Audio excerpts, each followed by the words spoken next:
The wall had a way of making every man honest, if only for a moment. It took the lies from your mouth and froze them to your teeth until you could taste what you'd tried to swallow. Jon Snow stood in the yard at Castle Black while the wind scoured the stones and the sky hung low and bruised, and he felt the familiar weight of the place settle into his bones. The sounds were the same: steel on whetstone, boots on grit, the thin bark of orders, but the men were not. Too many faces were missing. Too many voices had been carried out into the white and never brought back. The free folk filled spaces where brothers used to stand. Not in uniform lines, not with the stiff obedience of the watch, but in clusters like wolves in a clearing, eyes sharp, hands never far from knife or axe. They were guests and they were refugees, and some of the Black brothers still looked at them as if they were a sickness that had crept in under the gates. Tormund Giantsbane didn't pretend to miss the tension. He wore it like another cloak, big shoulders rolling as he watched men watch him. "You're crows," he said, loud enough for the nearest brothers to hear. "They still smell like fear." Eddison Tollett's mouth pulled into something that might have been a smile if the gods were kinder. "That's just the latrine, Tormund. We're upwind." Jon didn't laugh. The sound wouldn't come. He was thinking of Hardhome, of the sea boiling with bodies, of dead eyes opening in the snow. Thinking of the horn on the wind, the silence after. He had learned what waited north of the wall, and it had burned away any comfort he might have found in old feuds. He could not afford the luxury of hatred. A pair of brothers were sparring in the corner of the yard, their blades blunted, their movements too tired. When one stumbled, the other hesitated, a flicker of mercy that would have gotten them both killed beyond the wall. Jon watched the hesitation and felt something in him tighten. Mercy had its place. Hesitation did not. He moved through the yard like a shadow that knew where every stone would be. Men made room without meaning to. Some dipped their heads. Some did not. The black cloak on his shoulders was the same as theirs, but the weight of it had never been simple. He had worn it as a boy who wanted to belong. He wore it now as a man who understood what it cost. At the base of the wall, the gate was a dark throat. Cold air breathed out from it, smelling of ice and old stone. Jon stood there, listening. The world south of the wall raged with its own wars, with crowns and betrayals and gold. The world north of it did not care. The dead did not care who sat which chair. A raven's croak cut across the yard, harsh as a blade drawn wrong. Another answered. Jon looked up to the rookery tower, and the thought came, unbidden, sharp as a spear point. Words were weapons too. The right words in the right place could do what swords could not. He turned to Ed. "Any ravens from the north?" Ed rubbed his nose with the back of his hand. "A few, mostly complaints about the weather.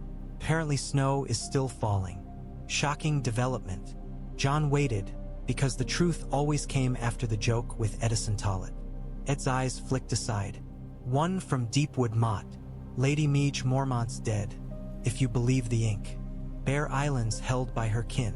They're asking who leads now." Jon's throat tightened.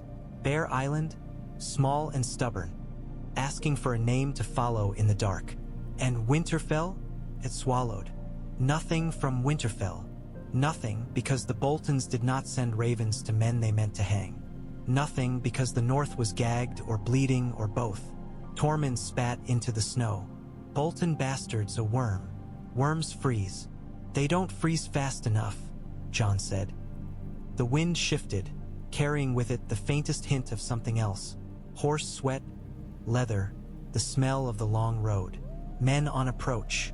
Jon looked toward the gate. A rider's horn sounded beyond the yard. Not the watch's thin call, but something southern. Too proud for the wall. The brothers stiffened. Free folk hands moved, subtle as snakes.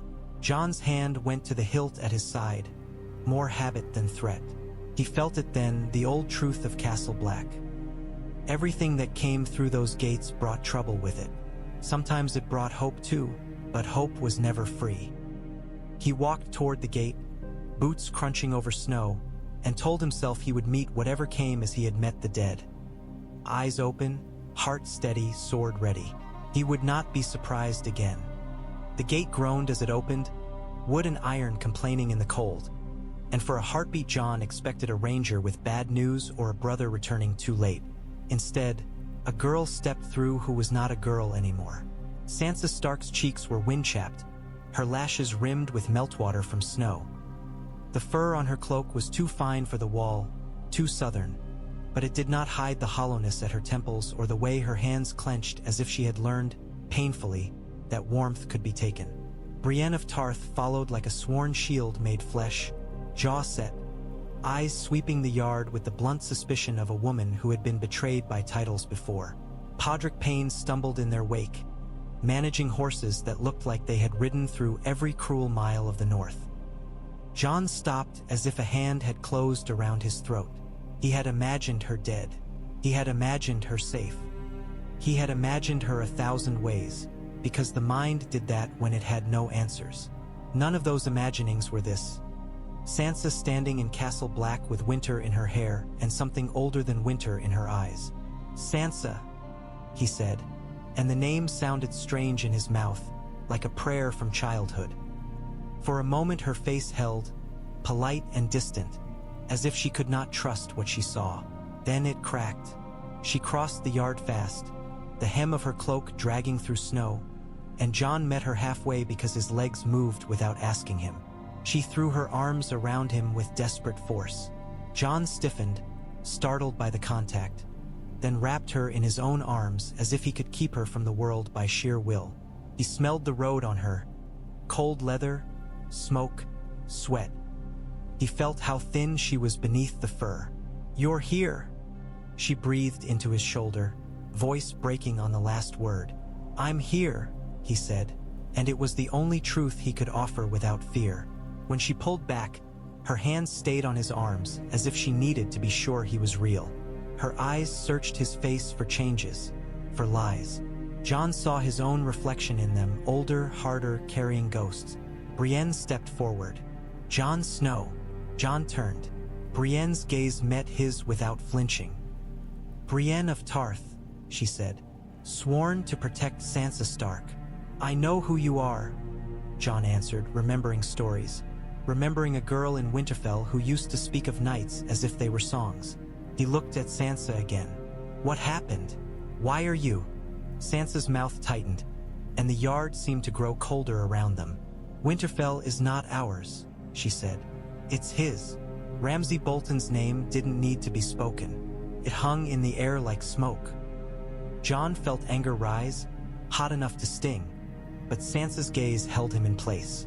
"There's more," she said, and her voice dropped. "We can't speak here." Jon nodded once, sharp. He turned to Ed. "Find them food, warmth, a room that isn't full of draft." Ed looked as if he wanted to protest that every room in Castle Black was full of draft, but he only bowed his head and gestured. "Aye, this way. Try not to freeze before you get there." Tormund watched Sansa as if she were a strange creature that might bite. "That one's a Stark?" he asked Jon when she passed. "She's my sister," Jon said, and the words felt like a vow. Tormund grunted. "Then you've got trouble. Starks bring storms." Jon followed Sansa up the stone steps toward the Lord Commander's quarters, Brienne at their heels like iron fate. The corridors smelled of damp and old smoke, and the torchlight painted the walls in wavering gold. Sansa walked as if she knew every shadow could hide a hand. Inside the room, the fire was low. Jon stoked it until it flared, throwing warmth into the air. Sansa stood with her back to it, hands outstretched to the heat, but she did not relax. She looked at him, and for the first time since she'd arrived, he saw fear unmasked. Not fear of the cold or the watch or the wildlings. Fear of something that wore a smile. "Petyr Baelish," she said, and the name dropped like poison into the room. "He's coming." Davos Seaworth arrived quietly, as if he had learned long ago that the loudest men were rarely the most dangerous. He closed the door behind him and nodded to Sansa with a sailor's blunt respect. His eyes lingered on her bruised weariness, and something like pity flickered there before he shuttered it. Jon stood at the table, The old map of the north spread out like a wound. Candle wax had dripped onto it in lumpy rivers. Raven scrolls lay scattered, their seals broken, their words already too late. "He says he wants to help," Sansa said, voice steady. "He says he regrets what he did." Davos snorted softly. "A man regrets what costs him, not what costs others." Jon's fingers traced the line of the King's Road, the black thread that led from Winterfell down to Moat Cailin, to the neck, to the rest of a realm that had forgotten the North unless it needed its sons to die. "How did you escape him?" Jon asked. Sansa's eyes went distant, and when she spoke her voice carried the flatness of remembered pain. "He delivered me to Ramsay Bolton. He called it a necessary cruelty. He said it would make me stronger. He said it would make the North rise for me." Brienne's breath hissed through her teeth, a sound like steel drawn from a sheath. Jon felt the room tilt.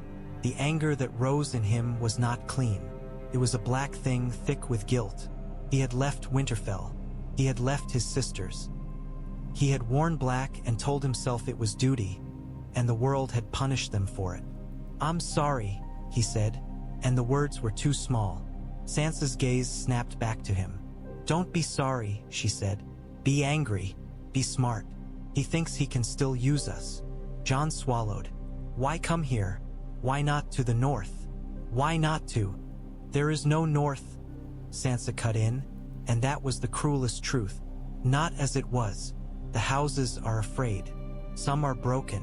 Some are waiting to see who wins before they choose. Ramsay Bolton holds Winterfell. He has our home. He has our banner hanging from his walls like a trophy. And Petyr Baelish thinks he can turn that into a crown." Davos leaned in, one hand flat on the table. "The Vale," he said, tasting the words. "He told you he has the knights." "He does," Sansa admitted. "Or he says he does. He's been Lord Protector of the Vale in all but name. He whispers to Robin Arryn. He flatters the lords. He makes them think their strength is his. He offered them to me like a gift." Jon looked up sharply. "As if men are horses you can trade." Sansa's mouth curved in something that wasn't a smile. "That's how he sees them. That's how he sees us." Brienne stepped forward, unable to keep silent. "Petyr Baelish will not stop. He will follow her until he has what he wants." "What does he want?" Davos asked, though he sounded as if he already knew. Sansa's eyes flicked to the fire, then back. "Everything." Jon stood very still.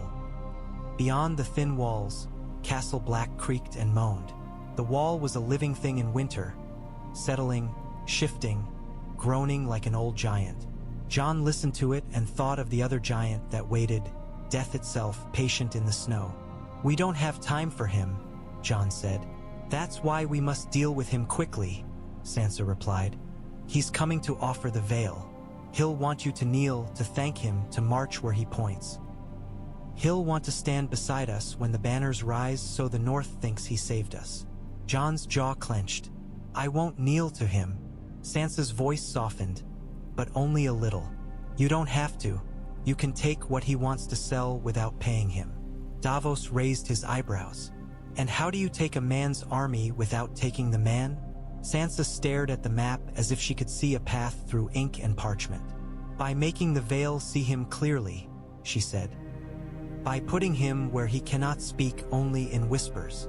Jon felt something shift inside him, a new shape forming out of old instincts. He had fought men with swords and fought dead men with fire. He had never fought a man like Petyr Baelish, who killed with words and smiles. But the wall did not care what kind of enemy you faced. It only cared whether you survived. "You said he's coming," Jon murmured.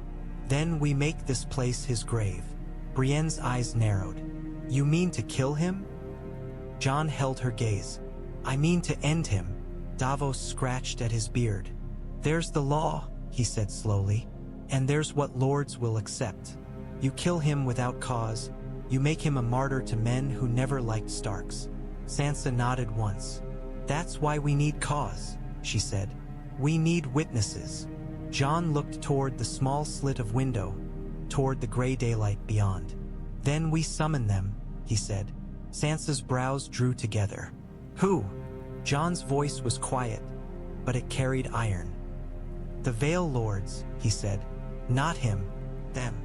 The maester's chambers smelled of ink and stale herbs, of old parchment and newer fear. Jon dipped the quill and watched the black bead of ink swell, glossy as a crow's eye. Words were harder than blades. A blade could be swung in anger. Words had to be aimed. Davos stood near the table, hands clasped behind his back, reading each line as Jon wrote it. He did not interrupt often, but when he did, it was with the practical cruelty of a man who had lived among kings and survived by noticing what they missed. Too proud, Davos said when Jon wrote, I command you. They're lords. They'll bristle. Say you ask, not command. Jon ground his teeth and scratched out a word. He wrote again, I request your counsel. Edison Tollet hovered by the raven cages like a man who expected the birds to start mocking him. They bite, he said helpfully, as if Jon might have forgotten what ravens were. They always bite. Melisandre stood near the fire, red robes like blood against soot-black stone. She had not spoken since Sansa's arrival, but Jon felt her watching him with that calm, unsettling certainty she wore like perfume. He could never decide if she saw more than other people or simply believed she did. Jon wrote Lord Yohn Royce's name first. He had heard of Royce, a hard man from hard mountains, the sort who wore honor like armor. Then he wrote to other bannermen whose names Davos provided in a low voice. Men with old blood, men with pride, men who might resent Petyr Baelish's rise from nothing. Jon did not know them, not truly, but he knew the type. The North had its own. He did not write, come to help me take Winterfell. That was a request that would turn to rumor before the ink dried. He wrote of the true threat, because that was the only truth that could not be dismissed as northern squabbling. I have seen the dead walk, he wrote, and his hand paused because memory surged. Hardhome, the wave of pale faces. He forced himself to continue.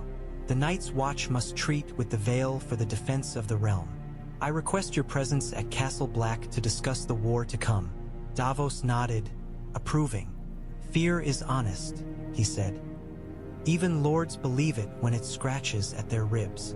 Jon sealed the scrolls with black wax. Each seal felt like a small surrender, a confession that he needed men who did not belong to him. He handed them to Ed. Ed took them as if they were snakes. Right, he said. And if they don't come? Jon's eyes were cold. Then we fight alone, he replied. Melisandre's voice slid into the room like smoke. No one fights alone, she said softly. Not in the wars that matter. Jon did not look at her. Tell that to the men who died for your king, he said, and he heard Davos's breath catch, because the wound was still raw there. Melisandre did not flinch. The Lord of Light is not gentle, she said. He does not ask permission. He takes what he needs. Jon pushed back from the table. I'm done being taken, he said. He stepped toward the window, looking out at the wall's shadow falling across the yard.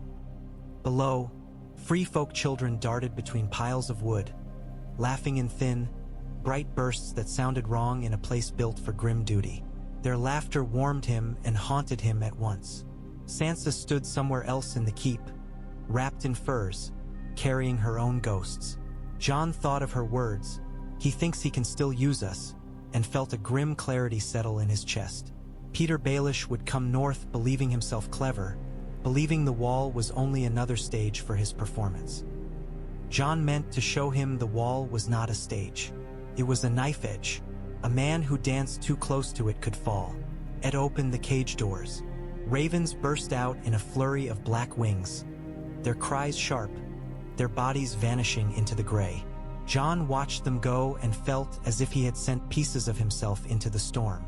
Now we wait, Davos murmured. Jon nodded once.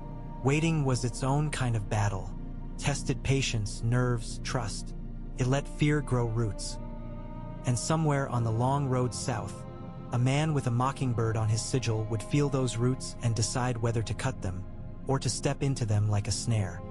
The wall was colder up top, the wind unbroken, the world laid bare.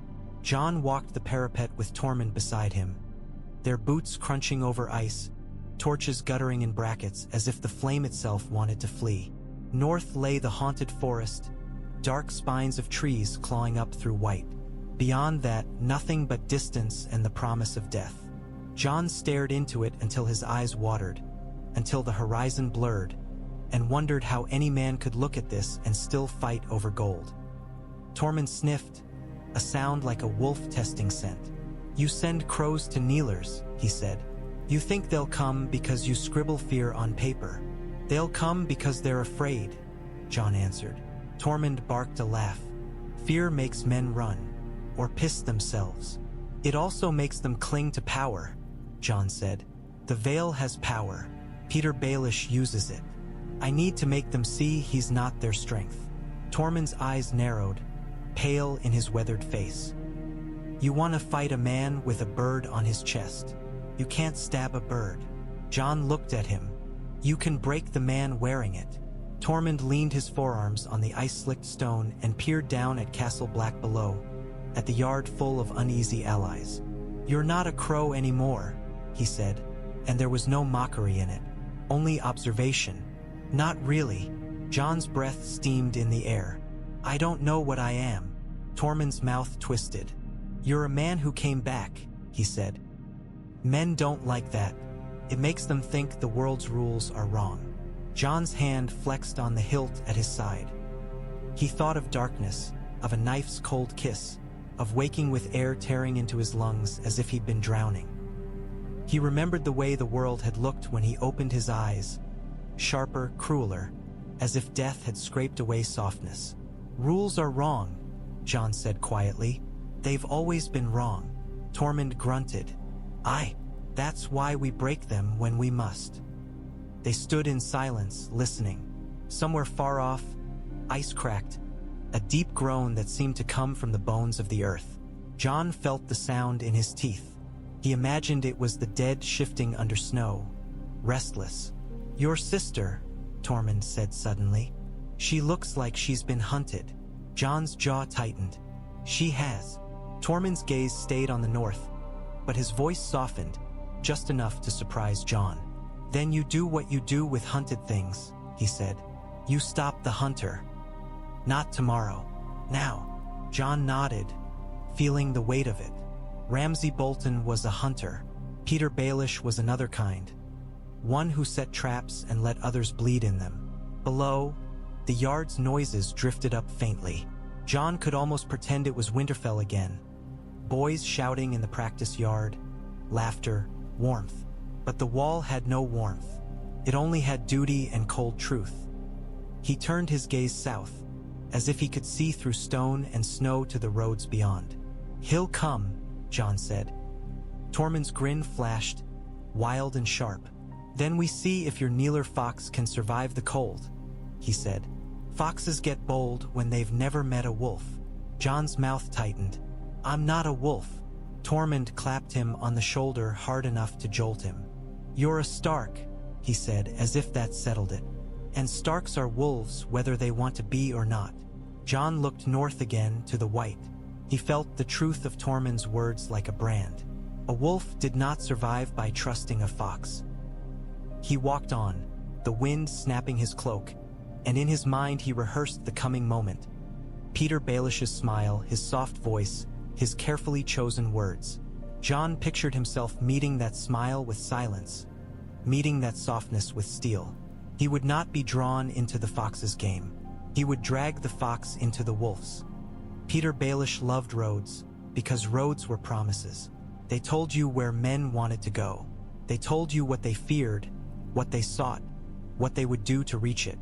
The King's Road had carried armies and corpses, queens and whores, and Petyr had walked it all in his mind long before his boots ever touched it. Now he rode north on a lesser road, snow hissing under hooves, and the cold did its best to gnaw at him. He did not allow it. He wore winter like he wore courtesy, an outer layer carefully chosen, hiding the warmth of his intent. The scroll in his hand had arrived at the eyrie like a crow's omen. The seal had been black. The words inside had been colder. "I have seen the dead walk. Petyr smiled faintly at that. Jon Snow, Ned Stark's bastard, the boy who had been so inconveniently noble, summoning the Vale Lords to Castle Black, not asking Petyr Baelish, not flattering him, not acknowledging him. It was rude. It was also interesting. He had spent years placing ladders under men without them noticing. He had watched them climb and claim the height as their own.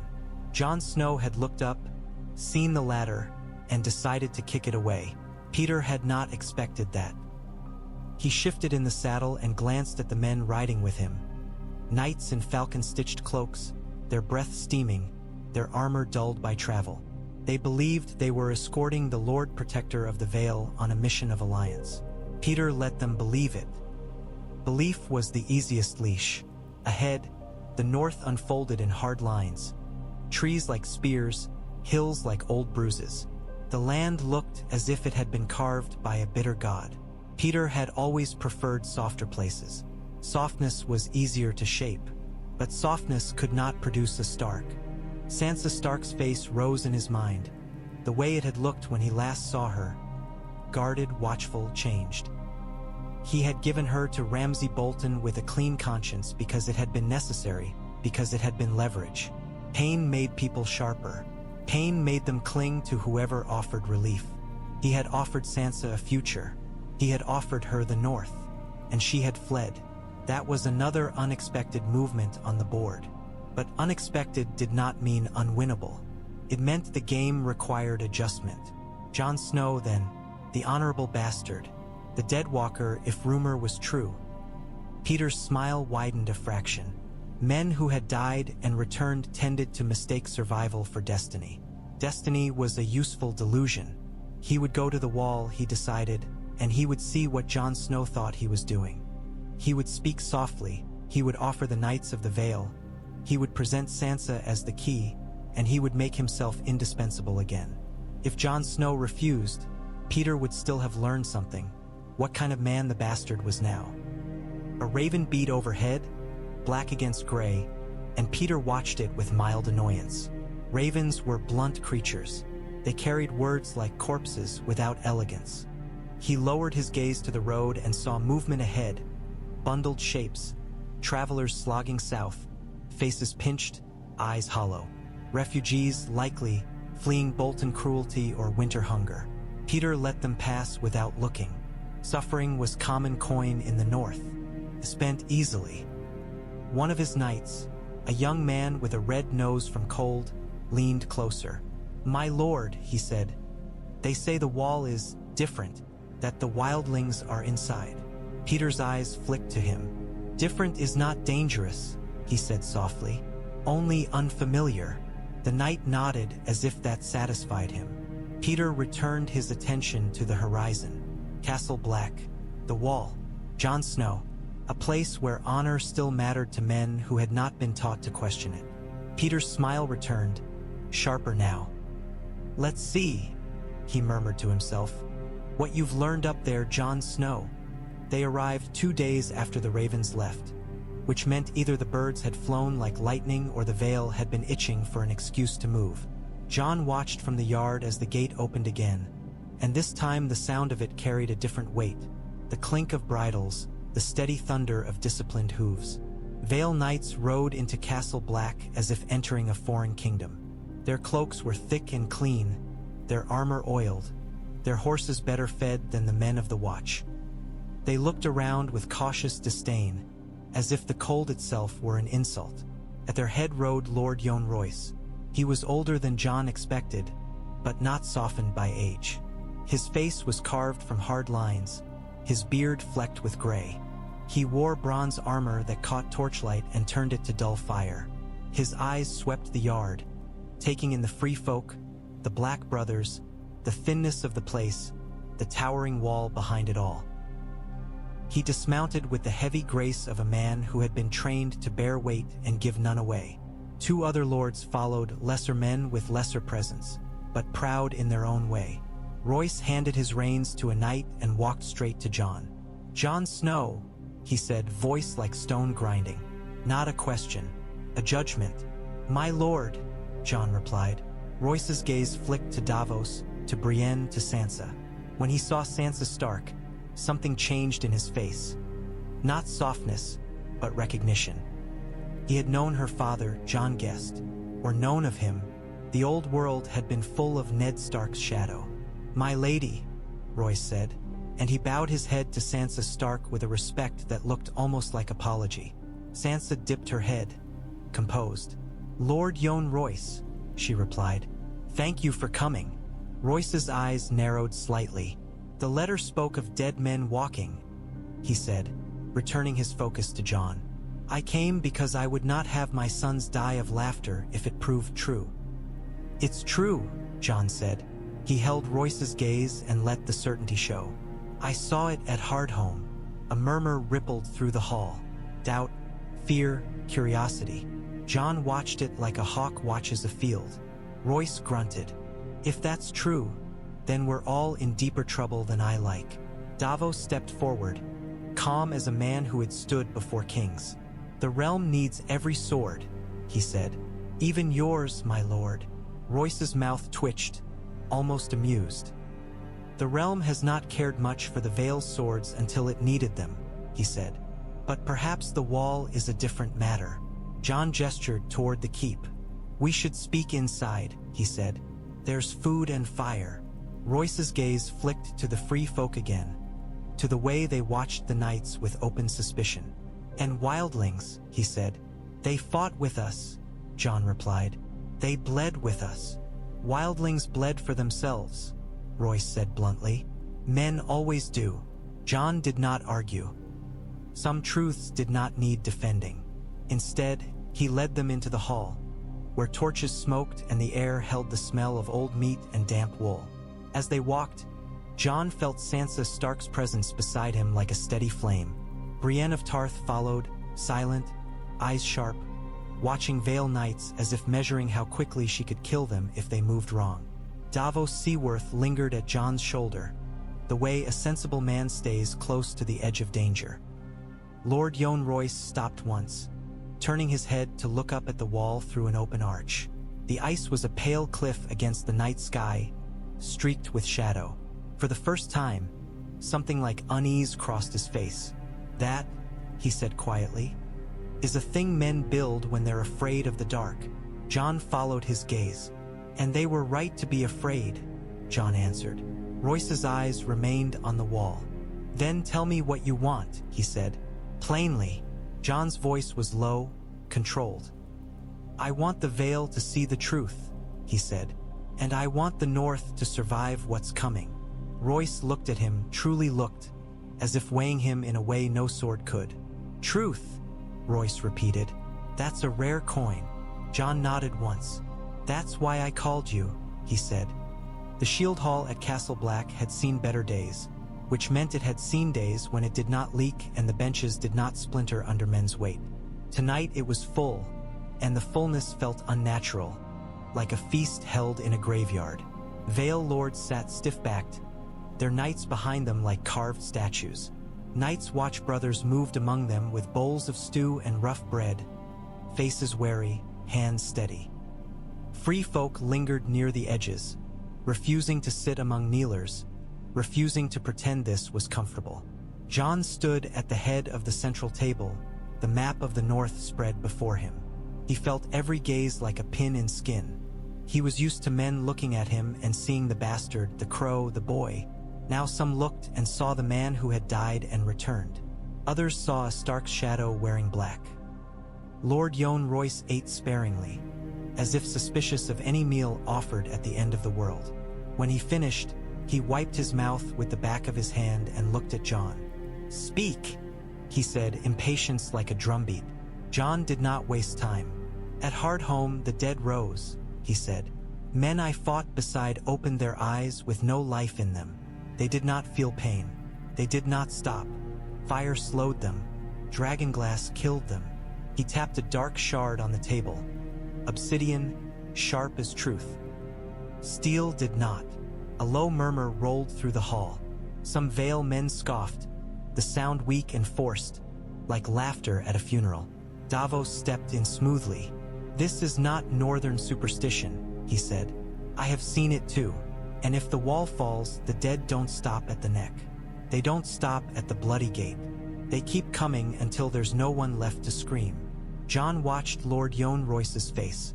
The older man's jaw tightened, but his eyes were steady.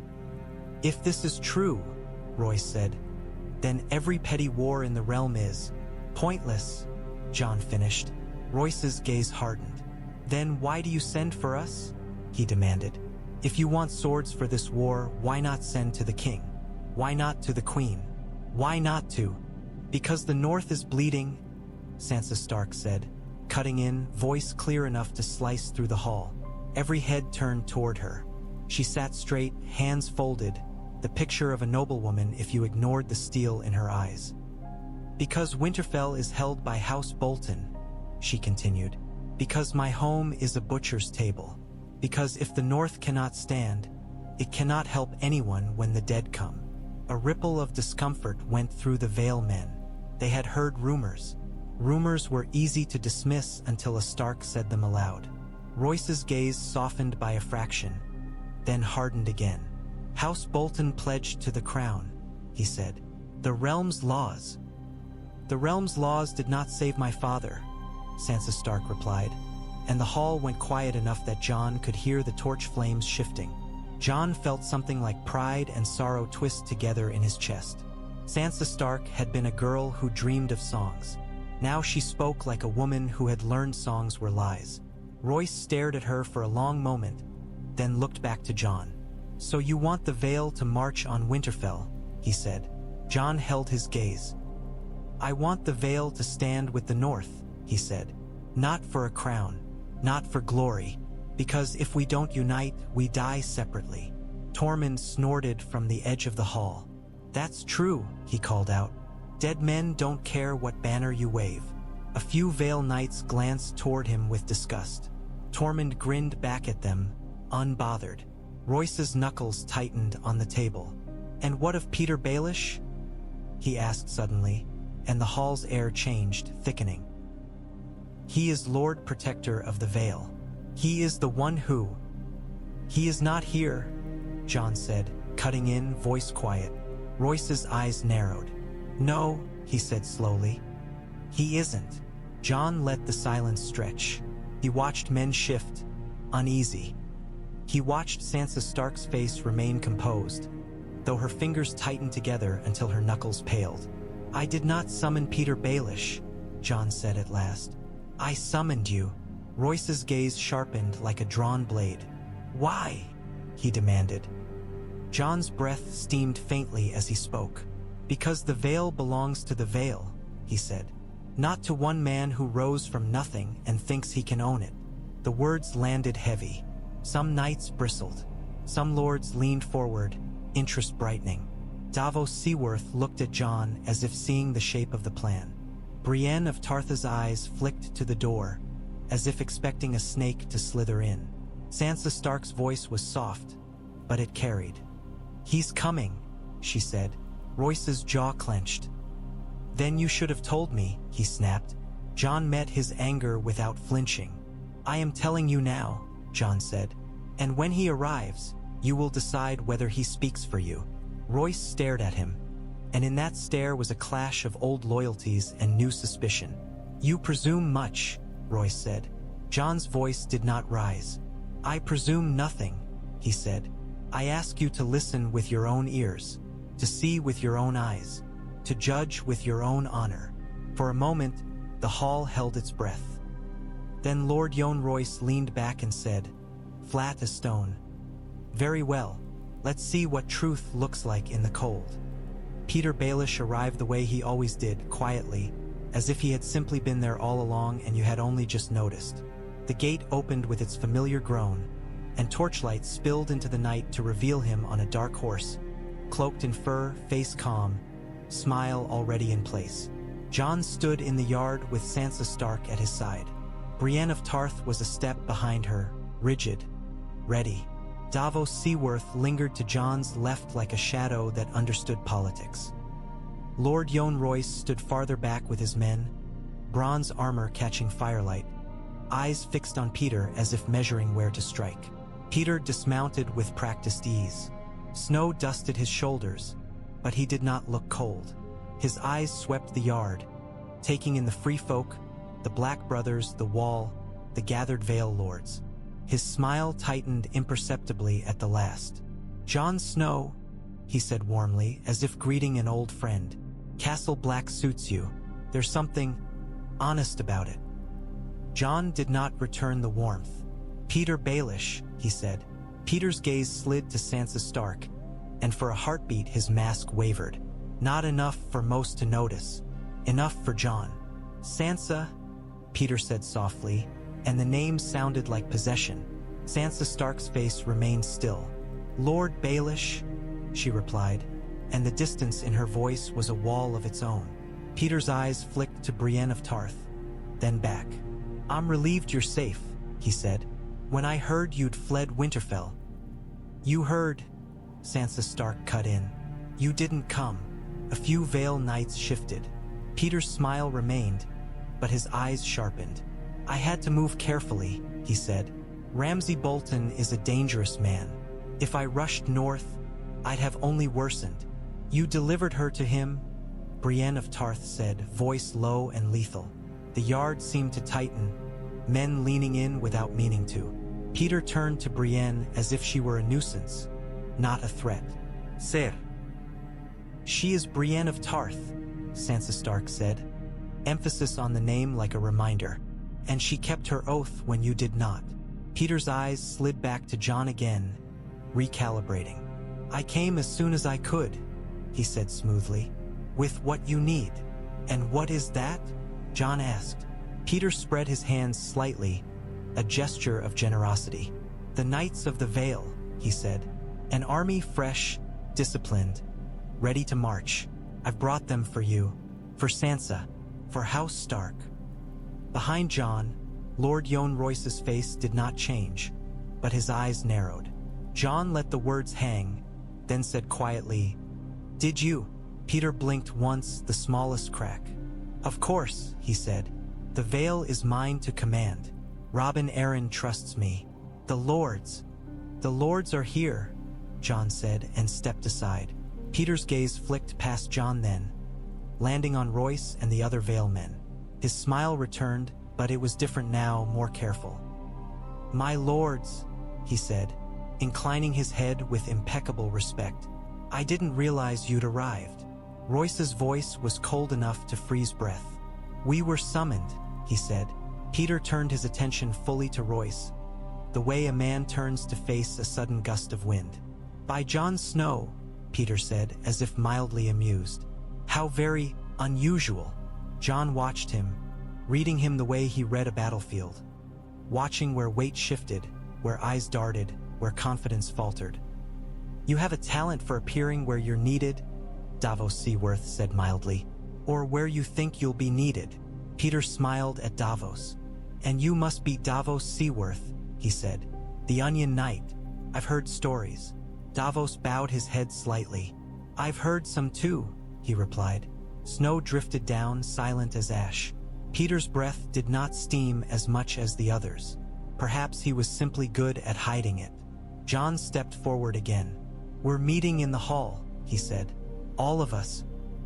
Petyr's smile widened. "Of course," he said. "I'm eager to discuss strategy. Winterfell must be reclaimed. The North must be united. And in times like these..." His eyes slid briefly to Sansa Stark. "A Stark should sit where she belongs." Sansa Stark's face did not change, but Jon felt her hand tremble once at her side, a quick betray of anger that she mastered immediately. Jon held Petyr's gaze. "Then come," he said, "and speak." Petyr's eyes gleamed, pleased, as if he believed this was his stage after all. "Gladly," he said. Jon turned toward the hall, and as he walked he felt the shape of the trap closing behind them. Slow as winter, inevitable as dawn. The hall felt different when they returned. Men had moved benches, cleared space, shifted the tables so there was a center like an arena, a place where words could fight. Torches smoked overhead, their light wavering, painting faces in gold and shadow. Lord Yohn Royce sat with the other Vale lords, shoulders squared, hands resting on the arms of his chair, as if it were a throne he did not want. His knights stood behind him. Some wore expressions of polite boredom. Others looked uneasy, sensing that this was not the gathering they had expected. Jon stood in the center with Davos Seaworth a step behind, close enough to speak but far enough to let Jon be seen as the one who held the room. Sansa Stark sat to the side, Brienne of Tarth behind her like a living oath. Free folk lingered near the back, eyes bright in shadow, uninterested in southern ceremony but keenly aware of threats. Petyr Baelish sat opposite, hands folded neatly, posture relaxed. He looked as if he had come to a feast, not a reckoning.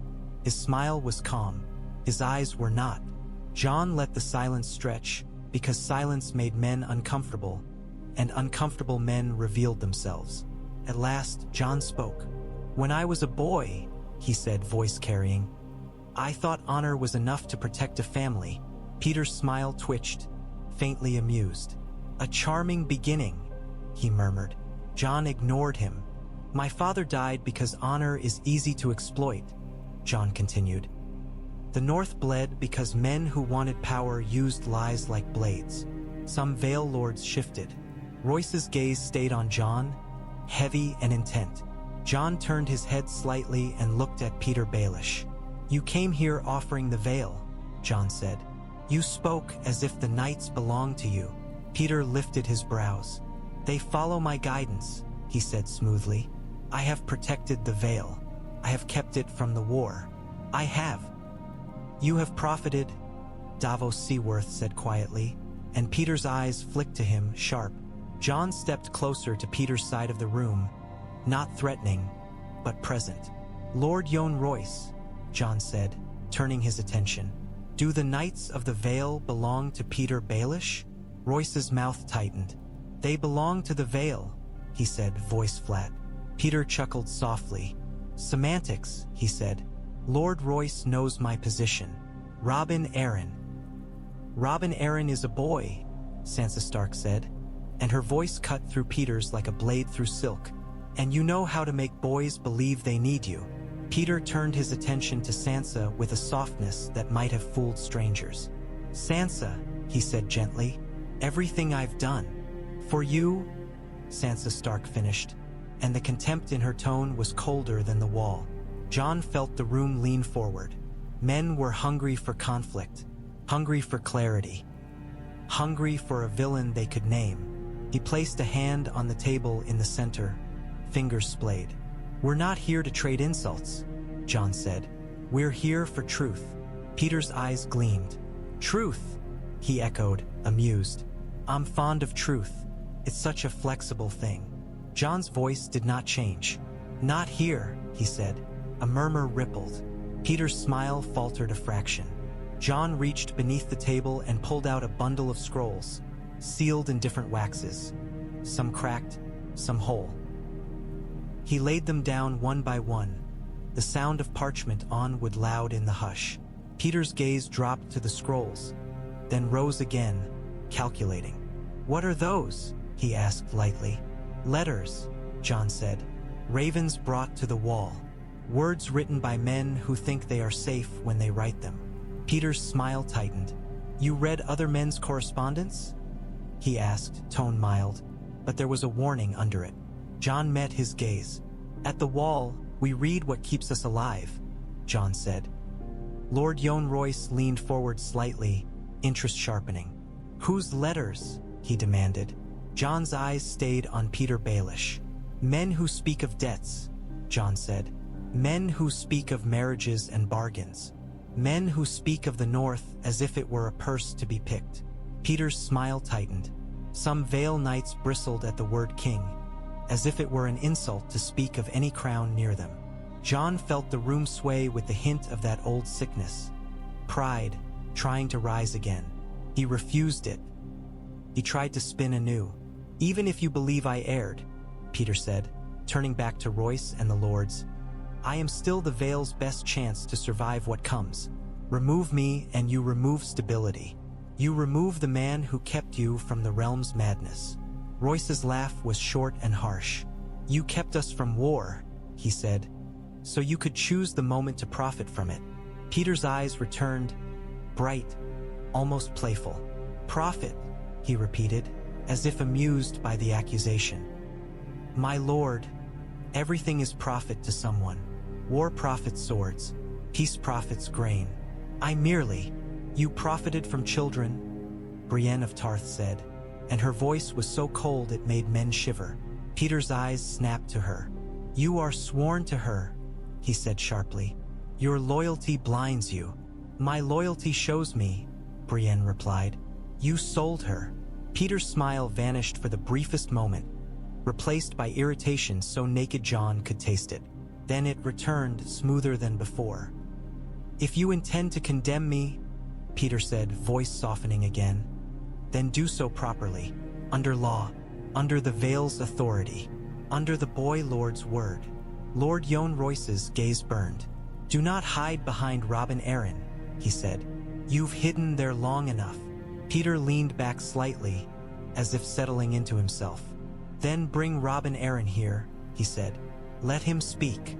Jon watched him, understanding. Petyr wanted time. Time to send ravens. Time to twist. Time to slip. Jon stepped forward, and his shadow fell across Petyr Baelish's hands. No, Jon said. You don't get time. Petyr Baelish's smile held the way a thin sheet of ice holds, perfect until the first crack runs beneath it. He sat with his hands folded, fingers steepled delicately, as if he were listening to a lesson rather than being measured for a noose. Only his eyes betrayed him, sharpening fraction by fraction as Jon Snow's question settled into the room. By what right? Petyr repeated softly, tasting the words as if deciding whether they were sweet or sour. A fascinating question. Rights are complicated things, aren't they, Jon Snow? Jon didn't answer. He let the silence do the work. He watched Petyr's gaze flick to Lord Yohn Royce, then to the other Vale lords, then to Sansa Stark, as if searching for the weakest plank beneath his feet. The Vale has been protected, Petyr said at last, voice warm with practiced sincerity. While the rest of the realm tore itself apart, the Vale remained strong, unbloodied, ready. That doesn't happen by accident. It happens because someone guides it. Lord Yohn Royce's mouth tightened. Guides, he echoed, or holds it by the throat. Petyr inclined his head, as if acknowledging an old friend's jest. My lord, he said, smooth as oil. You know I've only ever wanted what was best for the Vale. Sansa Stark's laugh was quiet and joyless. It didn't sound like a girl. It sounded like a knife scraped against stone. You only ever want what's best for you. Petyr turned to her with a softness that might have fooled strangers. Sansa, he said gently, everything I've done has been for power. Jon cut in, and his voice made the torches seem to dim. For control, for the ability to move men like pieces and call it destiny. Petyr's eyes glittered. And you? He asked, almost kindly. What do you want? You, who wear a black cloak and summon lords as if you were a king. A few Vale knights bristled at the word king, as if it were an insult to speak of any crown near them. Jon felt the room sway with the hint of that old sickness. Pride, trying to rise again. He refused it. I want the truth in front of witnesses, Jon said, so no man can hide behind whispers. Petyr's smile returned, careful. Then you'll have it, he said. Ask your questions. I'll answer. I've nothing to hide. Jon reached for the scrolls he had placed on the table and slid one forward. The wax seal was broken, but the imprint remained, an uncertain stamp of the Ares falcon, pressed crookedly as if by a trembling hand. Maester Clydas, Jon called. An old man emerged from the shadows near the wall, robes patched, hands stained faintly with ink. Maester Clydas bowed his head, eyes darting nervously between lords. You've served at Castle Black long enough to know 1,000 seals, Jon said. Tell them what that is. Clydas swallowed. The falcon and moon, he said. The seal of House Arryn. Petyr's gaze sharpened. Many men can press wax, he said mildly. A seal proves nothing if it's stolen. Lord Yohn Royce's eyes narrowed to slits. Was the Arryn seal stolen? He demanded. Petyr spread his hands. It's possible, he said. In war, anything is possible. Jon's fingers tapped the parchment once. Read the name at the bottom, he told Clydas. Clydas leaned in, squinting. Petyr Baelish, he said, voice thin. A murmur ran through the hall. Petyr's smile did not move, but a muscle jumped in his jaw. Jon looked at Royce. This letter was sent from the Eyrie to the Dreadfort, Jon said. It promises the Vale's neutrality to House Bolton. It speaks of a marriage bargain. It speaks of the North as if it were meat on a hook. Sansa Stark's voice was steady when she spoke, but Jon heard the frost in it. He sent me to Ramsay Bolton, she said, not to save the North, to buy it. Petyr's eyes flicked to her, and for an instant the softness drained away, leaving something cold and irritated underneath. You were meant to be safe, he said. I arranged protections. You arranged suffering, Brienne of Tarth said, and the hall seemed to shrink around her words. Petyr turned his smile to Brienne as if to a barking dog. Ser. She is no Ser, Lord Yohn Royce snapped, disdainful. Mind your tongue.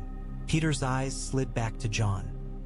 Even if such a letter exists, he said, voice still smooth, letters are tools. A man writes what must be written to keep options open. That is not a crime. That is cowardice, Jon said. Petyr's smile tightened. Pragmatism, he corrected. Jon drew another scroll forward and held it up so the torchlight caught the ink. Then explain this one, he said. Petyr's gaze locked on it. Something in his eyes changed. He recognized it. Maester Clydas, Jon said. Whose hand is that? Clydas hesitated, frightened of being wrong in front of lords. Then he licked his lips. It resembles Lord Baelish's hand, he said. The curl of the P, the way the S's. Petyr's voice cut in, sharp for the first time. Resembles, he repeated. A dangerous word, Maester. Jon felt the air turn brittle. He leaned forward slightly, letting the hall feel his weight. This letter is to Ser Lyn Corbray, Jon said, eyes shifting to a man seated among the Vale's lesser nobles. Tall, narrow-faced, with the restless look of someone who lived with secrets. It speaks of payments, of gold for loyalty, of silence bought like a whore. Ser Lyn Corbray's face went pale. Petyr's smile held. Ah, he said, as if remembering. Ser Lyn, a loyal friend. Royce's gaze snapped to Corbray, sharp as a spear. Is this true? He demanded. Corbray's throat bobbed. His eyes darted to Petyr, an instinctive glance toward the spider at the center of the web. Jon saw it and felt the trap tighten. Answer him, Jon said quietly. Petyr's eyes warmed again, but there was iron under the warmth. Ser Lyn, he said softly. There's no need to be rattled. We all know how easily words can be twisted. Answer, Royce barked, and the brute command in it shook the hall. Se la Ygena Corbraiza. NDS clenched. He stared down at the table, as if hoping it might swallow him. He began, voice raw. I was promised. Ser Lyn Corbray looked like a man caught halfway between two cliffs, realizing too late that both sides were stone. His mouth opened and closed once, a soundless struggle, before words finally scraped out of him. I was promised gold, Corbray said, eyes still down. For help, for keeping certain lords unsettled, for ensuring Lord Protector Baelish's position remained. Remained what? Lord Yohn Royce demanded, and the question was an axe blow. Corbray swallowed. Unchallenged, he whispered. A wave of murmurs rolled through the Vale men. Anger, embarrassment, dawning realization. Some looked away as if ashamed to have shared a hall with such a thing. Others stared at Petyr Baelish with sudden suspicion, as if the floor beneath him had begun to rot. Petyr's smile returned in full, bright and practiced, but Jon saw the strain around the corners of his eyes. My lords, Petyr said smoothly, rising a fraction from his seat as if offering himself to their scrutiny. Please, Ser Lyn is a proud man with a taste for coin. He would say anything to save his own skin. Ser Lyn flinched as if struck. You, he began, voice cracking. Petyr's gaze turned gentle, almost pitying. You made your choices, he said softly. Don't lay them at my feet now. Royce's fist slammed onto the table hard enough to make cups jump. You dare, he growled at Petyr. You dare call my lords thieves and liars while you sit there wearing my nephew's trust like a cloak? Petyr's hands spread again, open-palmed, harmless. I'm calling for calm, he said. For reason. The North is burning. The dead are coming if Jon Snow's tales are true. Do we truly want to waste time tearing at each other's throats when the real enemy waits beyond the wall? Jon watched him turn, like a dancer, toward the safest ground, fear. Petyr was good. Jon would have been a fool to deny it. Petyr could feel a room's mood the way a ranger felt the wind. He could taste opportunity and danger in the air. But Jon had built this hall into a cage, and cages had only so many exits. You're right about one thing, Jon said, voice quiet. We don't have time. Petyr's smile warmed, thinking he'd found an opening. Then let us. So we'll finish this now, Jon cut in. The air sharpened. Petyr's smile faltered a fraction. Jon slid another parchment across the table toward Lord Yohn Royce. This, Jon said, is the bargain that sent Sansa Stark into Ramsay Bolton's bed. Sansa Stark's fingers tightened together until her knuckles turned white, but she did not look away. She stared at Petyr Baelish as if she were memorizing the shape of his face for a blade's edge. Royce snatched the parchment up, eyes scanning. His jaw flexed. There is the Falcon seal again, he said, voice low with rage. And words promising the Vale will not interfere while Bolton consolidates the North. Promising Sansa Stark will be delivered as proof of Stark submission. A sound like a growl rose in Royce's throat. Submission, he repeated, as if the word were poison. Petyr's voice was still smooth, but a cold edge had slipped into it. A marriage was a way to unite the North, he said. A way to keep Sansa alive, to give her a path back to Winterfell. I acted. You acted without the Vale's consent, Royce thundered. Without the North's, without hers. Petyr turned his gaze to Sansa, and for the first time his composure looked strained, as if he were forcing kindness through clenched teeth. Sansa, he said softly, you know you were never meant to be harmed. Ramsay Bolton is unpredictable. Had I known. You knew, Sansa Stark said, voice flat.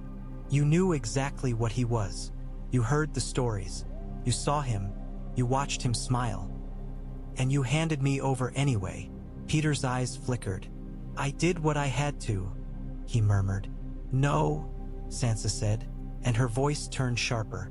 You did what you wanted. Jon felt the hall shift again. Men leaning towards Sansa's words, pulled by the gravity of a Stark speaking truth. Petyr Baelish's power had always lived in distance, in private corridors and whispered rooms. Here, under the wall's shadow, with eyes on him from every angle, his web began to show. He tried to spin anew. Even if you believe I erred, Petyr said, turning back to Royce and the lords, I am still the Vale's best chance to survive what comes. Remove me and you remove stability. You remove the man who kept you from the realm's madness. Royce's laugh was short and harsh. You kept us from war, he said, so you could choose the moment to profit from it. Petyr's smile returned, bright, almost playful. Profit, he repeated, as if amused by the accusation. My lord, everything is profit to someone. War profits swords, peace profits grain. I merely, you profited from children, Brienne of Tarth said, and her voice was so cold it made men shiver. Petyr's eyes snapped to her. You are sworn to her, he said sharply. Your loyalty blinds you. My loyalty shows me, Brienne replied. You sold her. Petyr's smile vanished for the briefest moment, replaced by irritation so naked Jon could taste it. Then it returned, smoother than before. If you intend to condemn me, Petyr said, voice softening again, then do so properly. under law, under the Vale's authority, under the Boy Lord's word. Lord Yohn Royce's gaze burned. "Do not hide behind Robin Arryn," he said. "You've hidden there long enough." Petyr leaned back slightly, as if settling into himself. "Then bring Robin Arryn here," he said. "Let him speak." Jon watched him, understanding. Petyr wanted time. Time to send ravens. Time to twist. Time to slip. Jon stepped forward, and his shadow fell across Petyr Baelish's hands. "No," Jon said. "You don't get time." Maester Cleidas's hands shook as he examined the seal impressions again, turning the wax so the torchlight caught each ridge. He looked like a man who would rather be anywhere else in the world, preferably somewhere warm and far from noble wrath. "Speak plainly," Lord Yohn Royce commanded him. "Is this the Ares seal or a forgery?" Cleidas swallowed hard. "It is the Ares seal," he said. "The pattern is correct. The pressure marks are consistent. It appears to have been pressed by the proper signet." Petyr Baelish's smile sharpened, triumphant. "There," he said gently. "You see? The Vale's authority. The Lord of the Ares." "But," Cleidas added quickly, voice rising in panic as he realized what he'd implied, "that does not mean it was pressed with Lord Robin Arryn's knowledge. A seal can be used by a regent, by a steward, by anyone with access." Royce's gaze snapped back to Petyr. "Do you have access?" he demanded. Petyr's smile softened again. "I am Lord Protector," he said. "I keep the seal for Robin Arryn's safety. That is the nature of regency." "And do you keep it," Royce asked, "so you can promise my lords to men like Roose Bolton without ever consulting us?" Petyr's eyes glittered. "Consulting," he repeated, as if finding the word quaint. "My lord, in times of crisis, someone must make decisions. That is why the Vale, entrusted me. A lesser Vale lord, round-faced, red from cold and anger, leaned forward. We entrusted you to guard the boy, he spat, not to barter our honor. Petyr turned his smile toward him. Honor doesn't feed your people, he said softly. Honor won't stop the dead. If Jon Snow speaks true, I've kept your sons out of graves. You're welcome. Royce's knuckles tightened until the bronze knuckles of his gauntlet creaked. You kept us out of graves, he said, voice low. So you could decide when we die. Jon watched Petyr carefully. The fox was cornered, but foxes were vicious when cornered. Petyr's gaze moved again, counting men, measuring loyalty, searching for a blade hidden in kindness. Then Petyr shifted tactics, as Jon knew he would. He leaned slightly toward Jon, voice lowering, as if sharing counsel rather than defending himself. Jon, he said, using the name like a hook. Think carefully. You're a bastard who wears black. You have no claim, no title, no right to summon the Vale and accuse its Lord Protector.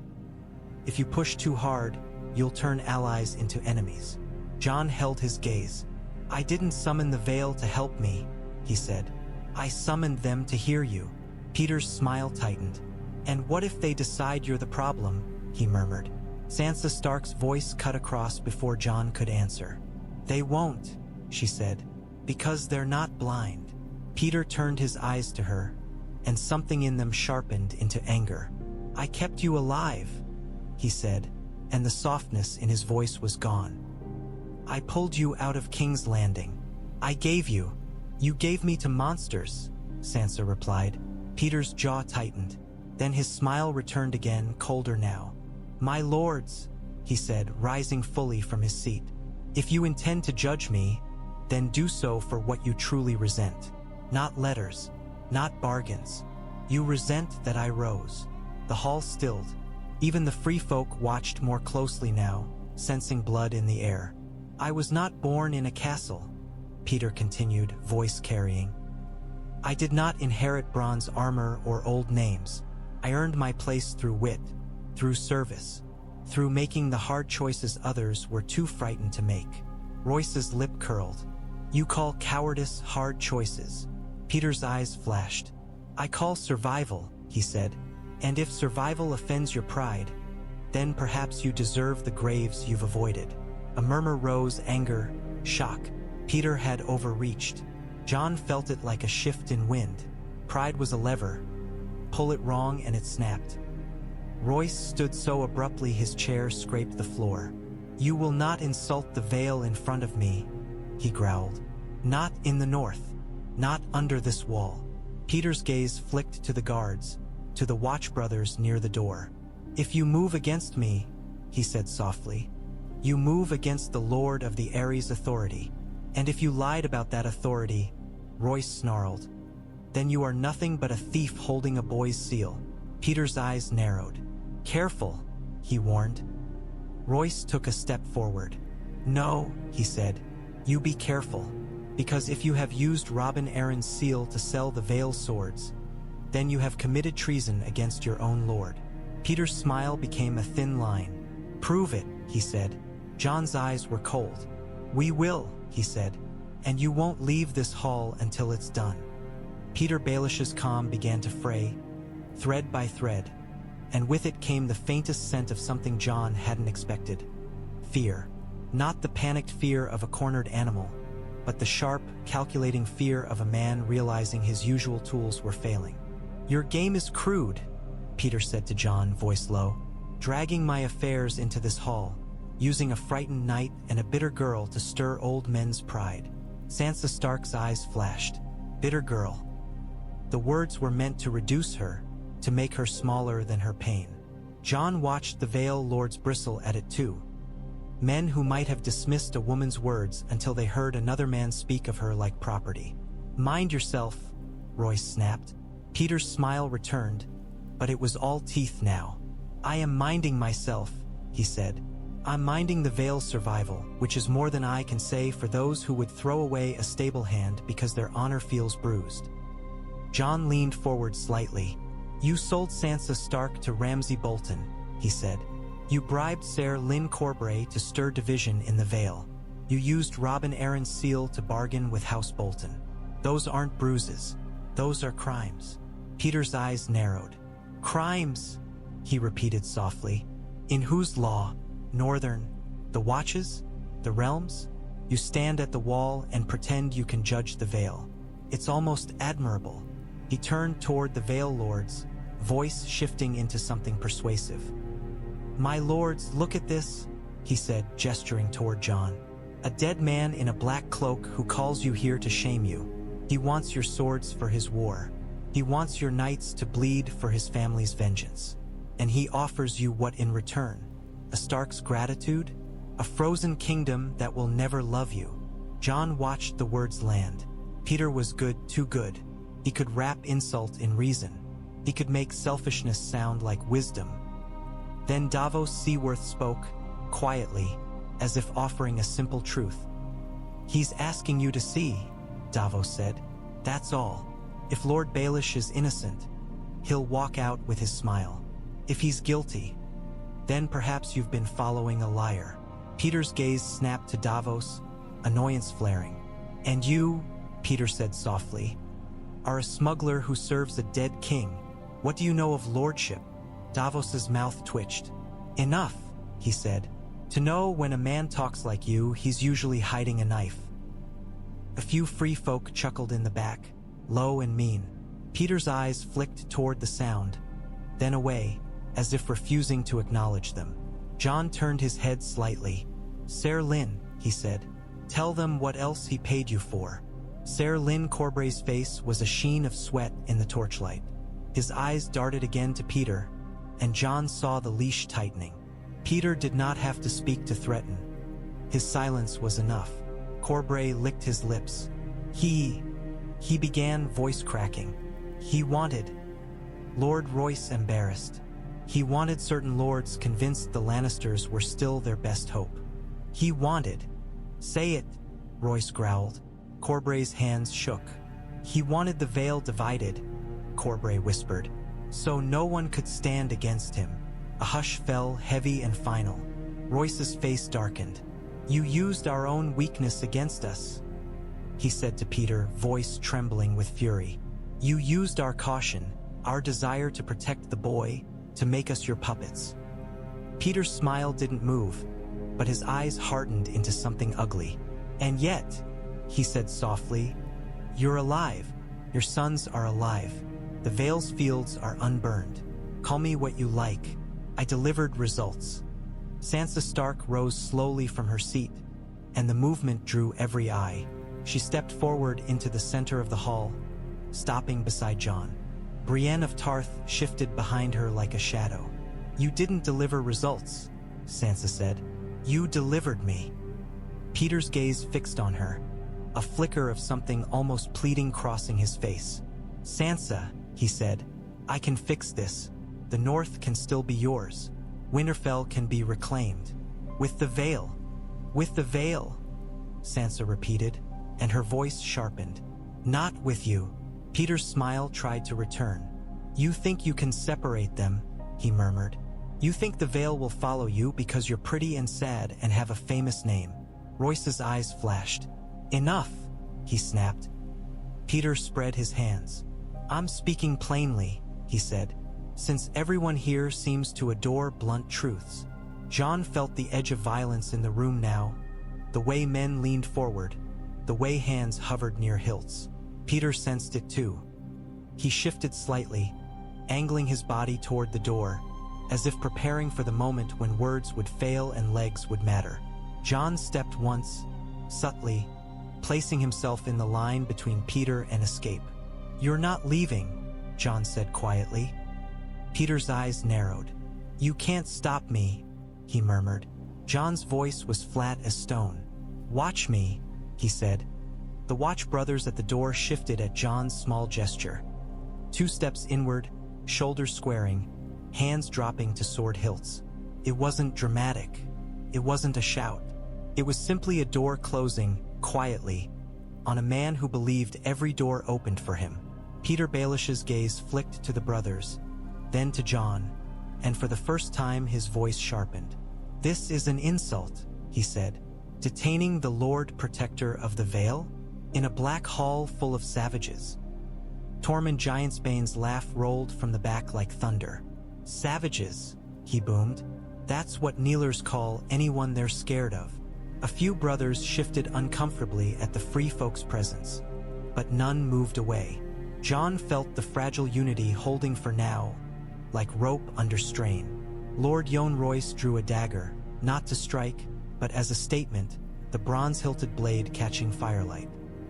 "If you've used Robin Arryn's seal without lawful counsel," Royce said, voice rough, "then you've betrayed the boy. That alone is enough for me to put you in chains." Petyr's smile returned, thin. "Chains," he murmured. "My lord, think. The Vale's stability rests on truth," Royce snapped. "Not on you." Jon reached for the scrolls again and drew one out that had been kept separate, wrapped in cloth. He set it on the table carefully, as if laying down a relic. "This one came with Sansa," Jon said. Sansa Stark's eyes remained on Petyr Baelish. "I took it from your chamber," she said quietly. "The night I left." Petyr's eyes widened a fraction, surprise, then immediate calculation. "You stole from me," he said, as if amused. "Perhaps you're learning." "I'm learning to survive you," Sansa replied. Maester Clydas stepped forward again, reluctant, drawn by the gravity of parchment. He unwrapped the cloth and gasped softly. "This," he began, fingers hovering. "This is sealed with blue wax." Royce's eyes narrowed. "Lysa Arryn," he said, voice low. Petyr Baelish's smile froze. Jon's breath fogged as he spoke. "Read it," he told Clydas. Clydas's hands trembled as he broke the seal, careful not to tear. He unfolded the letter. His eyes scanned, and color drained from his face. "What does it say?" Royce demanded. Clydas swallowed, voice thin. "It is written in Lady Lysa Arryn's hand," he said. "It speaks of fear, of a secret, of a man she trusts above all others." Petyr's voice was soft as silk. "Old love letters," he said. "How touching. A dead woman's affection proves what?" Sansa Stark's voice cut in, steady. "Read the part where she confesses," she said. Clydas's eyes flicked to Sansa, then down again. His lips moved silently, Then he spoke, voice barely above a whisper. She writes that she did as he asked, that she helped poison Lord Jon Arryn, that she sent the message blaming the Lannisters because he told her it would.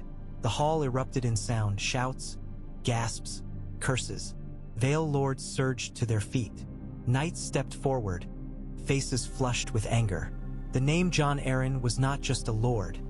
It was a father ghost hanging over the Vale. Royce's dagger trembled in his hand with fury. "You poisoned Jon Arryn," he growled at Petyr, voice shaking with violence. "You murdered my liege." Petyr Baelish sat very still. For a heartbeat, he looked like a man caught under ice, eyes wide, breath held. Then his composure returned with astonishing speed, like a mask snapping back into place. "That letter," he said calmly, "is a forgery." Sansa Stark's laugh was cold. "It's sealed," she said. "It was hidden. You kept it because you can't bear to throw away trophies." Petyr's eyes flashed. "You think you understand me," he said, voice tightening. "You don't." Royce's face contorted, anger rising, then forced itself into calm again. "Bind him," he ordered. A watch brother produced rope. Petyr jerked, trying to pull away, but the men held him. The rope went around his wrists, then his elbows, tight enough to hurt. Petyr's breath hitched. His eyes darted, looking for any face that might soften. None did. Ser Lyn Corbray stood frozen, staring at Petyr as if seeing the man for the first time. The other Vale lords watched with a mixture of fury and shame, as though they had realized their halls had been ruled by a smiling knife. Petyr swallowed hard. "You can't," he said, voice lower now. "You can't do this without the Ares." Royce stepped closer, dagger lifting to Petyr's throat without touching. "I can," he growled, "because I am of the Vale, because I have guarded House Arryn longer than you've worn silk, because Jon Arryn was my liege lord, and you murdered him." Petyr's eyes widened again, and for the first time he looked truly young, like the boy from the Fingers who had once been small and hungry and desperate to matter. Then the boy vanished beneath the man again, replaced by cold hate. "If you kill me," Petyr hissed, "you kill the only man who understands how to keep the realm together." Royce's smile was a wolf's. "The realm is already broken," he said. "You just picked at the cracks." Jon watched Petyr's face and saw the final shift. Acceptance, not of defeat, but of a new plan forming even in chains. Petyr turned his eyes to Jon, voice soft again. "This isn't over," he murmured. "You'll see. You'll need what I know." Jon didn't flinch. "No," he said, "we won't." Petyr Baelish fought like a man who had never fought before, wild, angry, desperate. He twisted against the Watch Brothers' grip, cloak tangling, boots scraping on the wooden floor. His knife flashed toward one man's ribs, but Brienne of Tartha's blade pinned his wrist with brutal precision. "Don't," Brienne said, voice low, and there was no hesitation in her. She would cut him without blinking. Petyr's breath came fast now, visible in sharp bursts. He looked at Brienne, then at Jon, then at Sansa, and the calculation in his eyes turned frantic, searching for any thread left to pull. "My lords!" he shouted over the chaos, voice cracking into a plea. "This is madness. Jon Snow is no judge. He's a bastard crow who died and who knows what he is now." "Quiet!" Lord Yohn Royce roared, striding forward. Vale knights parted for him. His dagger remained in his hand, but he did not strike. Yet, the restraint in that was more terrifying than rage. Petyr's eyes snapped to Royce. "Lord Royce," he gasped, forcing his voice steadier. "Think of Robin Arryn. Think of the Vale. If you let this..." "I am thinking of Robin Arryn," Royce snarled. "That's why you'll answer for what you've done." Petyr's gaze flicked to Sansa again, and his voice softened into something intimate, as if they were alone. "Sansa," he said, "you know me. You know I love you. I did everything." Sansa Stark stepped closer, and Jon felt her presence like winter steel. "You don't love," she said. "You want." Petyr's face contorted, anger rising, then forced itself into calm again. "You're frightened," he murmured. "You've been hurt. Ramsay Bolton. Don't speak his name to me like it's an excuse," Sansa snapped, and the hall fell briefly silent at the venom in her voice. Jon stepped in closer until he was within arm's length of Petyr Baelish. He looked down at him, at the man's pale face and frantic eyes, and felt no triumph, only a cold relief, like lancing an infection.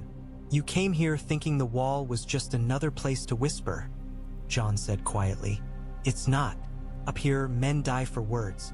They die for lies." Petyr's lips curled, contempt flickering through panic. "And you think you're better?" he hissed. "You think honor makes you clean? You've lied too. You've broken oaths. You've slept with wildlings.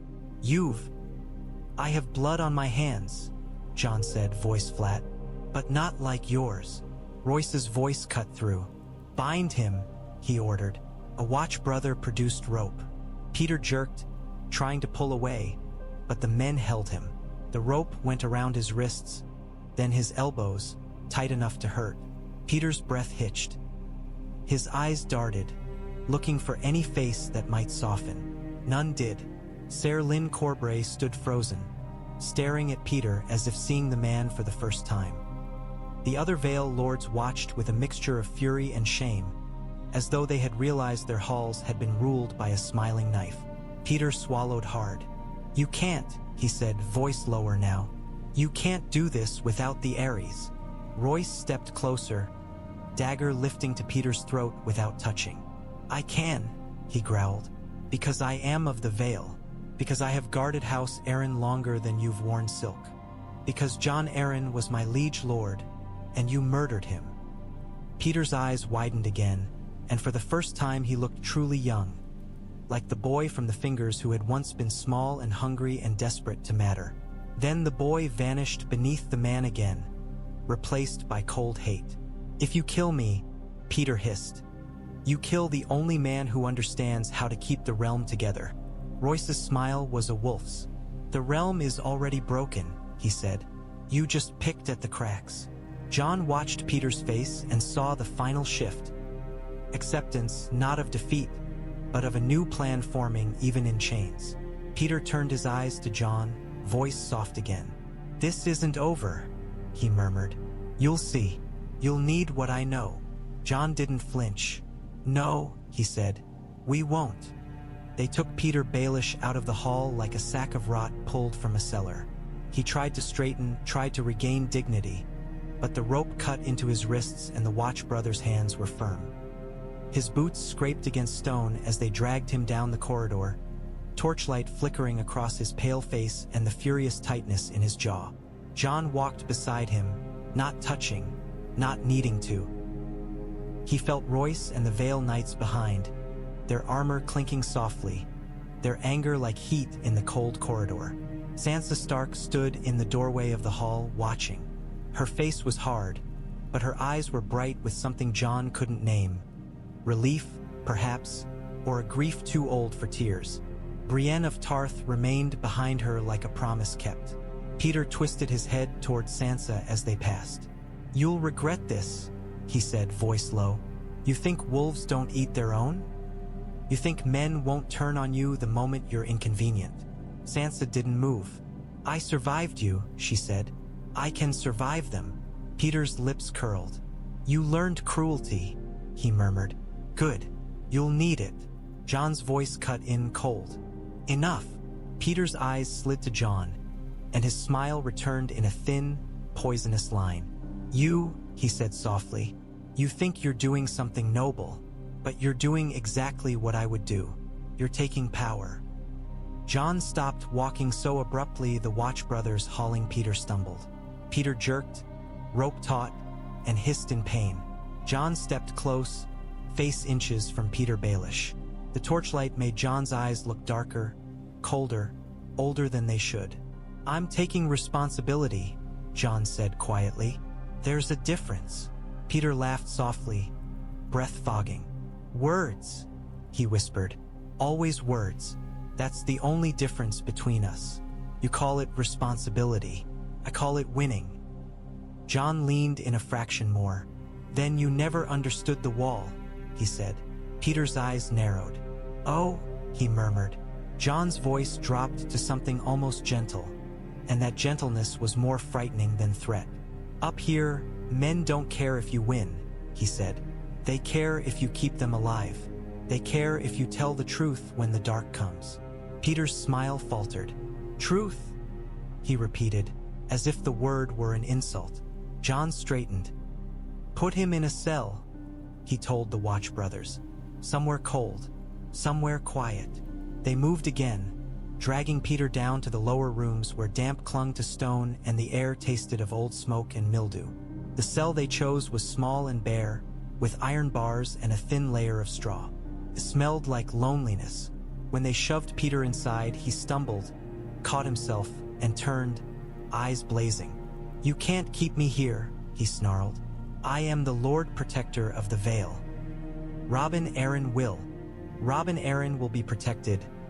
Royce cut in, voice like a hammer. "From you." Petyr's gaze flicked to Royce, hatred sharp.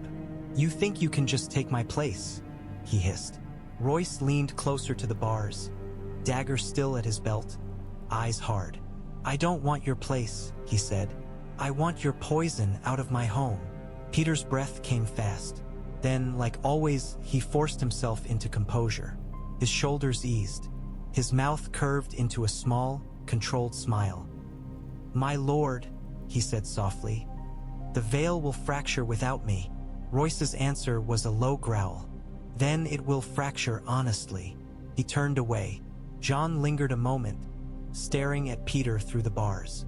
Petyr's smile sharpened, as if sensing a private opportunity. "You should talk to me," Petyr said quietly. "You think you've won, but you've only opened a door. War will come. The dead will come. The South will come.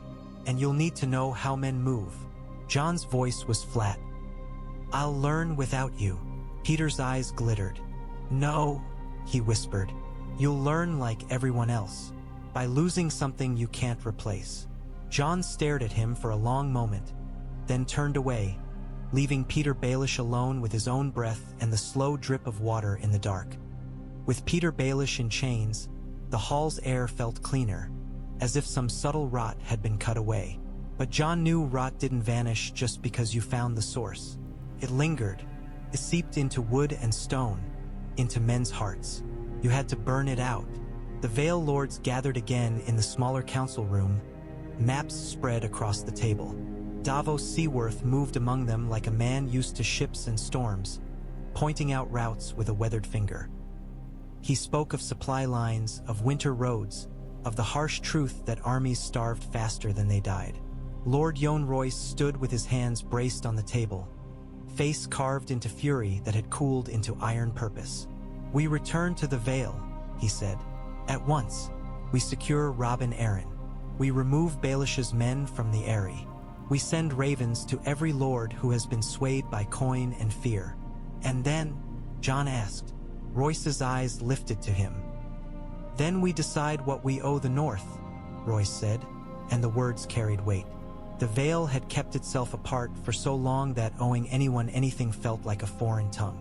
Sansa Stark's voice was quiet but firm. "You owe the North nothing," she said. "Not if you don't want to." Royce's eyes flicked to her, surprise. "You speak as if you don't need us," he said. Sansa met his gaze. "We need swords," she said, "but we don't need chains." Petyr Baelish thought he could own you by holding your boy lord's seal. "I won't insult you by trying the same." A murmur moved among the Vale men, approval, reluctant respect. Jon felt something loosen in his chest. Sansa knew what honor meant to men like Royce.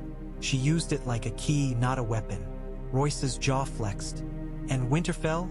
he asked. Jon's fingers pressed into the map where Winterfell lay like a wound in the center of the north. "We take it," Jon said simply. Tormund Giantsbane chuckled from the side. "Finally," he said, "enough talking." Royce's gaze flicked to Tormund with faint distaste. "Taking Winterfell is not a raid," Royce said. "It's war. Roose Bolton is dead, but the bastard still holds men, still holds walls. Walls fall, Tormund said, shrugging. Davos Seaworth leaned in. Walls fall when men inside believe they will, he said. Or when men outside are smart enough to make them. Jon looked at the Vale Lords. I won't ask you to kneel, he said. I won't ask you to die for vengeance. I'll ask you to stand with us because the dead will come south. Because if the north breaks, the Vale will be next. Royce's eyes studied Jon's face, searching for tricks. And when the north is reclaimed? Royce asked. What then? Jon's voice didn't waver. Then we prepare, he said. We strengthen the wall. We gather dragonglass. We send word to anyone who will listen. We stop thinking like separate kingdoms. Royce's mouth twisted. That sounds like a dream, he said. It's not, Jon replied. It's a plan. Dreams don't keep you alive. Plans do. Sansa Stark's gaze lingered on the map, on the North's battered names. We will call the banners, she said quietly. The houses will come when they see we're not alone. Royce's eyes narrowed. They'll come for you, he said. Not for him. He nodded at Jon. You're a Stark by blood in their eyes. He's still a bastard, Jon finished, and the word felt old, tired. Royce held his gaze. I didn't mean it as insult, he said, gruff. Jon nodded once. It's truth, he said. And truth matters, doesn't it? Royce's jaw tightened, as if acknowledging a blow. He said. It does. Davos Seaworth tapped the map near the neck. If the Vale rides north, we do it fast, he said. Winter's closing roads. We march light, take what we need from loyal holds, and avoid drawn-out sieges. And if we meet Bolton scouts? A Vale Lord asked. Jon's eyes hardened. We kill them, he said. Quietly. Tormund grinned. Now you sound like free folk, he said. Jon ignored him, but a faint edge of humor flickered inside. It died quickly under the weight of reality. Royce exhaled slowly. Very well, he said. We return to the Vale at first light. We secure the Boy Lord. We strip Baelish of title and seal. And then, his gaze moved to Sansa Stark, then to Jon. Then the Knights of the Vale ride for Winterfell, he finished. Sansa's breath caught just once. Jon saw it and felt the magnitude. This was not a gift. This was a choice. An oath made without manipulation. Jon nodded, slow. Then we take our home back, he said. Jon went to Petyr Baelish's cell before dawn, when Castle Black was quiet and the walls' groans sounded like an old beast shifting in sleep. He told himself he went to be certain the man was still there. He told himself it was duty. The truth was simpler. He wanted to look Petyr Baelish in the face one last time before the Vale carried him away, and see whether the man still believed he could win. Petyr sat on the straw as if it were a cushioned chair in the Red Keep. His hair was disheveled, his fine cloak gone, but his eyes were bright, calculating. When he saw Jon, his mouth curved into a small smile. Lord Commander, Petyr said softly. Or is it something else now? Jon stood outside the bars, torchlight flickering across the iron. You won't be staying, Jon said. Petyr's smile widened faintly. So Lord Royce decided to carry me back to the Vale, he murmured. How comforting. At least I'll die where the air is cleaner. You won't die, Jon said flatly. Not unless the Vale decides you should. Petyr's eyes glittered. And you think they won't? He asked. After a dead woman's letter and a frightened knight's confession? Jon didn't answer. He watched Petyr's hands, still but tense. Even caged, Petyr was looking for a crack. You came for something, Petyr said, voice soft as smoke. You didn't come to gloat. That's not you. Jon's jaw tightened. I came to make sure you understand, he said. Petyr tilted his head. Understand what? He murmured. That you lost, Jon said. Petyr's laughter was quiet. Did I? He whispered. You think taking me in chains ends me? You think removing me from the board removes what I've built? Jon stared at him, not blinking. What you built is suffering, Jon said. And it's already crumbling. Petyr's smile thinned. Suffering built the realm, he said softly. Suffering built your family too. Ned Stark's honor didn't stop his head from leaving his shoulders. Jon felt the old wound flare, hot and bitter. He forced it down. You're not Ned Stark, he said. You're not even close. Petyr's eyes flashed. No, he murmured. I'm what Ned Stark refused to be. I'm what kept you all alive longer than you deserved. Jon leaned closer to the bars. You didn't keep anyone alive, he said. You pushed them into the fire and told yourself you were saving them because you stood at a distance. Petyr's breath fogged. For a moment, his smile vanished, replaced by something raw. Distance is safety, he hissed. Distance is control. Jon's voice was low. Control is an illusion, he said. The dead taught me that. Petyr's eyes narrowed. Ah, he murmured. The dead, the great equalizer. You think that makes you righteous. It makes me urgent, Jon replied. Petyr's smile returned, colder. Urgency makes men stupid, he said. It makes them cling to the first ally offered. Like you're clinging to the Vale now. Jon's gaze hardened.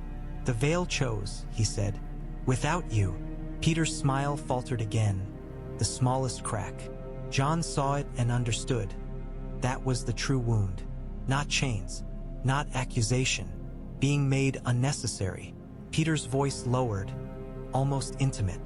They'll abandon you, he whispered, when the cost rises, when the North is a frozen grave again, when the South offers warmer beds and softer politics. Jon's expression did not change. Maybe, he said, but they'll abandon us honestly, not because you whispered them into it.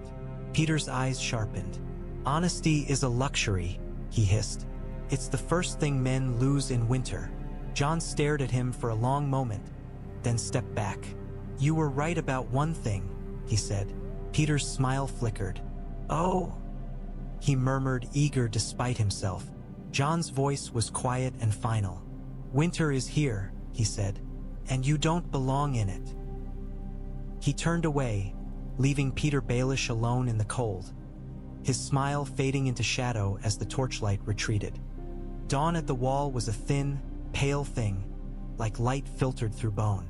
Snow swirled in loose spirals across the yard as Vale knights tightened girths and adjusted cloaks, their breath steaming around them in clouds. The falcon sigils on their shoulders looked almost out of place here, as if a piece of the South had wandered into the North's graveyard.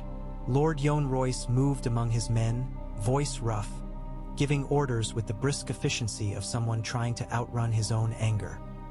A small escort would return with him to the Vale.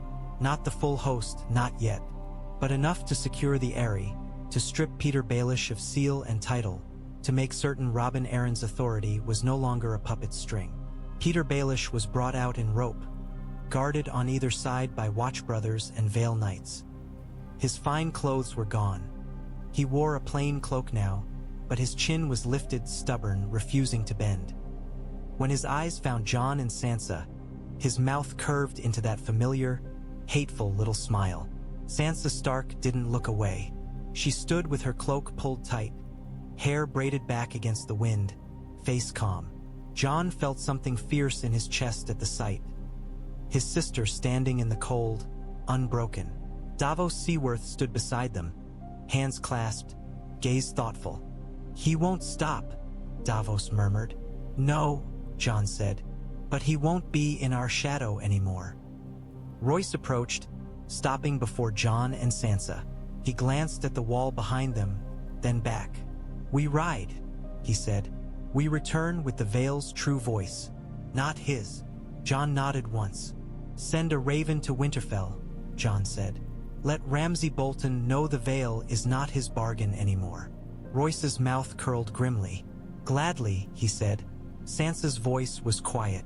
Tell the Vale lords, she said, that if they ride north, they ride as allies, not conquerors. The North will remember the difference. Royce held her gaze for a long moment, then gave a short nod. The Vale remembers honor, he said, even when it forgets wisdom. Petyr Baelish's escort moved him toward a horse. He paused briefly, rope taut, eyes fixed on Sansa. "You're colder than your mother," he said softly. Sansa's voice did not rise. "And you're smaller than you pretend," she replied. For the first time, Petyr's smile cracked into something like rage. Then it smoothed again as they forced him forward. Royce mounted, bronze armor creaking. He looked down at Jon. "Hold the wall," he said simply. "Hold the north. When I return, we march." Jon felt the weight of those words, heavy as snow-laden branches. He nodded. "We'll be ready," he said. Royce wheeled his horse. The Vale Knights followed, hoofs crunching through snow, cloaks snapping. Petyr Baelish rode among them in rope, his posture rigid, his eyes still searching for weaknesses even as he was carried away. Jon watched until the last falcon disappeared through the gate and the yard seemed suddenly emptier, quieter, as if the wall itself exhaled. Tormund Giantsbane snorted. "Fox taken from the henhouse," he said. "Now we see if the hens can fight." Jon didn't answer. His gaze lifted to the wall, to the pale dawn staining it with faint color. Beyond it, the dead waited. South of it, the Boltons held his home. Between those two threats, he had only men and oaths and a fragile new alliance forged in cold truth. Sansa Stark stepped closer to him, shoulder brushing his. "We did it," she said quietly. Jon's eyes remained on the horizon. "We started it," he corrected. Sansa's mouth tightened in agreement. "Then we finish," she said. Jon nodded once, feeling the North's old heartbeat stirring under the snow. "Send ravens," he said to Davos, "to every house that still remembers the Stark name." Davos's eyes softened. "Aye," he said. "And when they come?" Jon's voice was low, iron. "Then we take Winterfell," he said. The wind howled against the wall, and Jon Snow stood in it without flinching, already feeling the shape of war forming in the cold.